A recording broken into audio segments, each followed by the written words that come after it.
안녕하세요, 청취자 여러분. 오늘은 모세의 뒤를 이은 지도자죠. 여호수아. 그 이야기를 담은 여호수아서를 좀 깊이 살펴보려고 합니다. 네, 반갑습니다. 그 이스라엘 백성들이 광야 생활을 마치고 드디어 그 약속의 땅, 가나안에 들어가는 그 과정을 그린 책이죠. 맞아요. 성경의 첫 번째 역사서이기도 하고요. 여호수아라는 이름 자체가 여호와는 구원이시다 이런 뜻이라고 하던데 이게 책 전체 내용과 관련이 깊은가요? 네, 굉장히 중요합니다. 사실 그 이름의 의미처럼 하나님께서 어떻게 약속을 이루시고 또 이스라엘을 구원하시는지가 여호수아서의 핵심 줄거리거든요. 오늘은 그 부분을 좀 중점적으로 파헤쳐보죠. 좋습니다. 그럼 여호수아가 처음 지도자로 딱 세워졌을 때 하나님께서 유독 강하고 담대하라 이 말씀을 반복하시잖아요. 이게 그냥 힘내라 뭐 이런 뜻은 아닌 것 같아요. 그렇죠. 그게 단순한 격려라기보다는 그 담대함의 근거를 제시하는 것에 가깝습니다. 자료들을 보면 핵심은 하나님의 말씀, 그러니까 율법을 밤낮으로 묵상하고 그대로 지켜 행하는 데 있어요. 그러니까 지도자의 용기가 뭐랄까 인간적인 자신감이 아니라 하나님의 말씀에 뿌리를 두어야 한다 이런 말씀이시군요. 맞습니다. 말씀 순종에서 오는 담대함, 그게 진짜 리더십이라는 거죠. 그렇군요. 그리고 그 직후에 바로 요단강을 건너는 기적이 일어나죠. 이건 뭐 거의 제2의 홍해 사건 같은 느낌인데요. 네, 맞아요. 하나님께서 요단강 물을 멈추셔서 마른 땅처럼 건너게 하시죠. 그리고 건넌 후에 돌 12개로 기념비까지 세우게 하고요. 그 기념비는 왜 세운 걸까요? 과거 홍해를 건넜던 그 사건처럼 지금 여기서도 하나님이 우리와 함께 하신다, 우리를 인도하신다는 걸 계속 기억하게 하려는 거죠. 백성들한테는 엄청난 확신을 줬을 겁니다. 정말 중요한 상징이었겠네요. 그렇게 가나안 땅에 발을 디딘 후에 첫 번째 마주한 성이 그 유명한 여리고성이잖아요. 근데 이 성을 무너뜨리는 방식이 정말 상식 밖이에요. 그렇죠. 군대를 동원하는 게 아니라 그냥 성 주위를 며칠 동안 돌고 마지막 날에 제사장들이 나팔 불고 백성들이 함성을 지르니까 성벽이 무너졌다는 거잖아요. 네, 이게 군사 전략이라고 보기는 어렵고 뭘 의미하는 걸까요? 그러니까 이 첫 전투부터 인간의 힘이나 전략이 아니라 오직 하나님의 명령에 순종할 때 승리할 수 있다는 걸 아주 강력하게 보여주는 겁니다. 앞으로 있을 모든 정복전쟁의 기본 원칙을 딱 세우는 거죠. 전쟁은 하나님께 속한 것이다 라는 선언 같은 거군요. 네, 바로 그거죠. 그런데 아이러니하게도 바로 다음 아이성 전투에서는 실패를 경험하잖아요. 그것도 아간이라는 사람 한 명 때문에요. 맞아요. 이 부분이 참 중요한데요.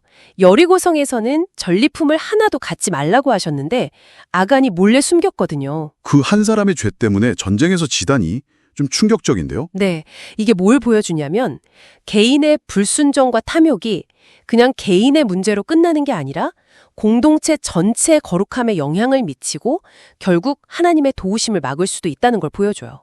공동체 전체의 성결함이 그만큼 중요하군요. 그렇죠. 그래서 이스라엘은 그 죄를 처리하고 내부를 정결하게 한 후에야 아이성을 정복할 수 있었어요. 참 무서운 교훈이네요. 그 이후로는 남부랑 북부의 왕들이 연합해서 대항해 오는데 이때는 또 하나님의 직접적인 개입이 엄청나게 나타나죠. 네, 맞아요. 남부 전투에서는 갑자기 하늘에서 큰 우박덩이가 막 떨어져서 적군을 물리치고 또 여호수아가 기도하니까 해와 달이 멈추는 그런 기적도 일어나고요. 붕하달이 멈춘다니 정말 상상하기 힘든 일인데요. 네, 북부의 하솔왕 야빈이 이끄는 강력한 연합군도 결국 하나님의 도우심으로 격파해야 합니다. 전쟁의 주도권이 완전히 하나님께 있다는 걸 계속 보여주는 거죠. 그 과정에서 또 흥미로운 게 기브온 족속과의 이야기도 있잖아요. 속아서 평화조약을 맺게 되는데 네. 그들이 멀리서 온 사신인 척 속여서 조약을 맺죠. 나중에 속은 걸 알았지만 여호수아는 하나님 앞에서 한 맹세이기 때문에 그들은 살려주고 보호해줍니다. 지도자의 신실함과 책임감을 보여주는 대목이네요. 그렇죠. 비록 속아서 한 약속이지만 하나님의 이름으로 한 맹세는 지켜야 한다는 원칙을 보여줍니다. 이제 전쟁이 어느 정도 마무리되고 드디어 땅을 나누는 과정이 시작되죠. 이게 또 굉장히 상세하게 기록되어 있더라고요. 네, 맞아요. 유다, 에브라임, 므낫세 같은 각 지파별로 기업을 제비뽑기로 분배합니다. 그런데 여기서 레위 지파는 좀 달라요. 맞다. 레위 지파는 땅을 기업으로 받지 못했죠. 네, 대신에 이스라엘 전역에 흩어져 있는 성읍들과 그 주변 목초지를 받습니다. 왜냐하면 그들의 기업은 하나님을 섬기는 일 그 자체였기 때문이죠. 그리고 또 중요한 제도가 도피성 제도예요. 도피성. 그건 뭔가요? 실수로 사람을 죽인 사람이 복수당하지 않고 공정한 재판을 받을 때까지 피해서 보호받을 수 있는 6개의 성읍을 지정한 거예요. 아, 그런 제도가 있었군요. 하나님의 공의와 자비가 동시에 드러나는 제도네요. 그렇죠. 생명을 존중하고 억울한 죽음을 막으려는 아주 중요한 장치였습니다. 이제 책의 거의 마지막 부분인데요. 여호수아가 세상을 떠나기 전에 이스라엘 백성들을 모아놓고 고별 설교를 하잖아요. 네, 마지막 당부죠. 지금까지 하나님께서 어떻게 은혜를 베푸시고 구원해 주셨는지 절대 잊지 말라고 강조합니다. 그리고 가장 중요한 것, 오직 여호와 하나님만을 섬기고 우상을 멀리하라고 강력하게 권고하죠. 거기서 그 유명한 선언이 나오죠. 오직 나와 내 집은 여호와를 섬기겠노라. 맞습니다. 이게 그냥 자기 혼자만의 다짐이 아니라 한 가정의 리더로서 그리고 전체 공동체를 향해서 자신의 신앙적 결단을 분명하게 선포하는 거예요. 이런 개인과 가정의 결단이 모여서 공동체의 신앙이 바로 설 수 있다는 메시지를 주는 거죠. 정말 인상적인 마무리네요. 여호수아가 그렇게 110세의 세상을 떠나고요. 네. 오늘 이렇게 쭉 훑어보니까 여호수아서는 단순히 옛날 전쟁 이야기가 아니라 하나님의 약속이 정말 역사 속에서 이루어지는 과정을 생생하게 보여주는 기록이네요. 그렇죠. 그 과정에서 믿음, 순종, 때로는 실패와 회개, 또 공동체의 질서, 리더십 같은 중요한 가치들이 계속해서 강조되고요. 네, 정말 많은 생각을 하게 됩니다. 이 고대의 이야기가 오늘 우리에게도 여전히 유효한 메시지를 던져주는 것 같아요.